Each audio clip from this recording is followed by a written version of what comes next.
One example of the use of popular dances, of the most popular instrument in the continent, the guitar, and of some characteristic ways of playing it in popular music can be heard in the opening of Celso Garrido Leca's Guitar Concerto from 1990.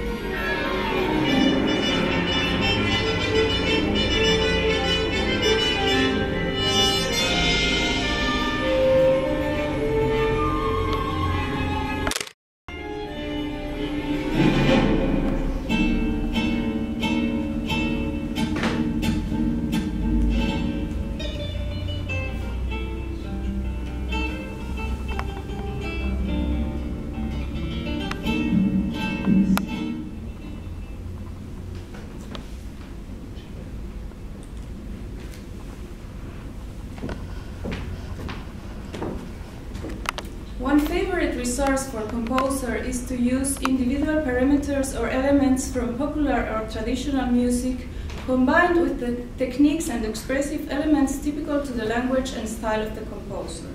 For instance, some composers take intervals of popular music and use them to construct rows or pitch sets.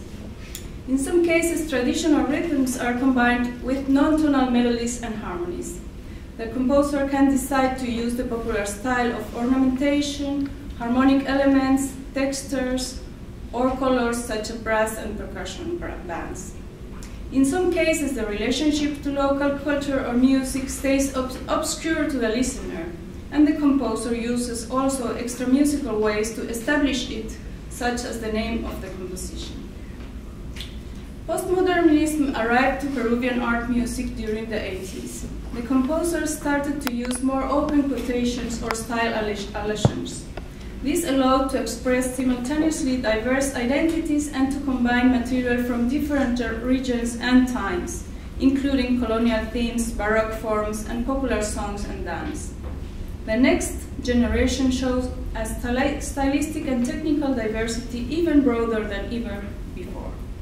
Globalization and the lack of opportunities in the country have pushed many Peruvian musicians to other places.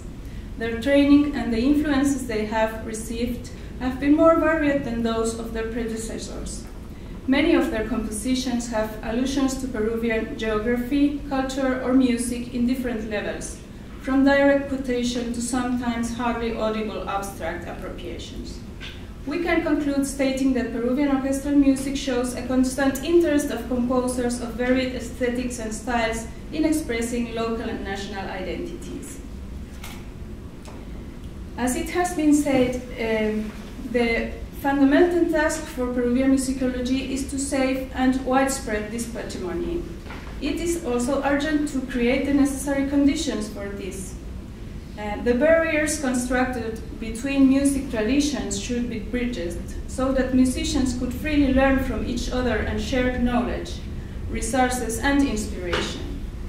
As an example, the cooperation between the National Conservatory, the National Folklore School, the National Library, and various universities and cultural centers should be fostered, not only in the sector of archives, but also in the training of musicologists and musicians.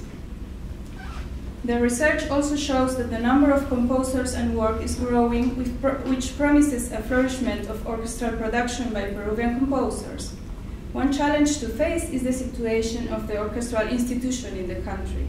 In spite of the boom of youth orchestras that has taken place in the last years, there are only few professional orchestras and they have to fight against serious resource problems. Still, only in the metropolitan region of the capital city of Lima, there is a potential market of many thousand for only one stable symphonic orchestra. In the globalized world, many of the most interesting Peruvian composers and orchestra conductors are living and working abroad, although they come to work eventually in the country. A new feature of the musical life in Peru is the better communication between composers in spite of the distances. This has led to some interesting projects and collectives, such as the Peruvian Circle of Composition, CIRCOMPER. The new media has made it easier to send music and material and to share knowledge. But there is still much to do to achieve one basic objective of the national cultural institutions, that is, to make the listening of Peruvian music available to citizens.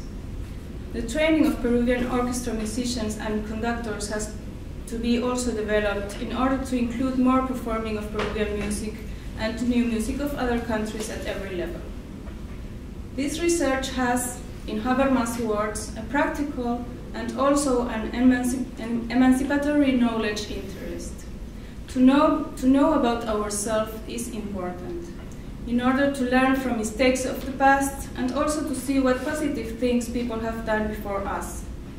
Orchestral music is important in itself, but it fulfills its function only when it is played. Knowing about their own art music heritage will help Peruvian musicians to step outside the limits of the colonized imagination and to recognize the values of many of the national compositions so that they will be played. This is my wish, and I hope that this investigation will be a step towards it. Thank you.